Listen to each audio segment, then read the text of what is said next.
Psalm 103, 5-6. I wait for the Lord, my soul waits, and in his word I hope. My soul waits for the Lord, more than watchmen for the morning, more than watchmen for the morning. The last few days I've woken up early to run before the sun has risen. The first day, I watched on my return as the sun rose. I expected the same to happen the next day, and yet it appeared to not rise. Clouds had come up, and the morning was still shrouded in darkness. Despite my waiting, it seemed that the fulfillment wouldn't come. We all have to wait for things in life. Sometimes we wait in anticipation of something good, like the sunrise. Sometimes we wait racked with anxiety. Sometimes we wait weighed down by pain. Sometimes we wait in suspense, not knowing whether the coming fulfillment of our waiting is good or bad. There are short waits that perhaps feel long, like the line at the BMV, and there are long waits, like waiting on the return of Christ.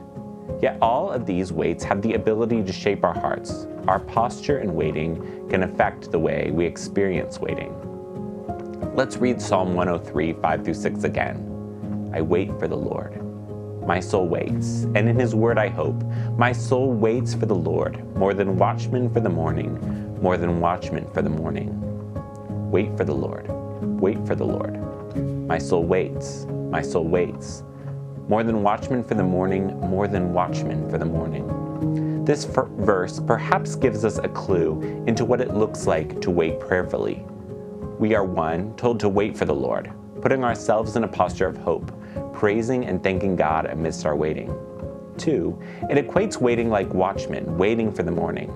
I think it's important that it mentions the occupation we should resemble in our waiting. The watchman's job was to keep an eye on the horizon, to be alert and expectant. There is a persistence and diligence required for this task, and in waiting we are not to give up hope. Our waiting will sometime reach its fulfillment. Like these watchmen, morning will someday come. And 3, I think the poetic way this verse is written points us to a posture of prayer. Like the repetition of our wait day after day, the psalmist has chosen repetition to illustrate our waiting and perhaps give us guidance for our prayer life. What are you waiting for? What are you waiting for? Today, spend some time with the Father in prayer and perhaps practice prayer of repetition. Let the repetition of your words call your heart and soul to exercise the pattern of waiting. In waiting, we often have repetitious, perhaps worried or anxious thoughts. What would it look like to turn our repetitious thoughts to praise and thanks, pointing ourselves to the Father, and reset the pathways in our mind?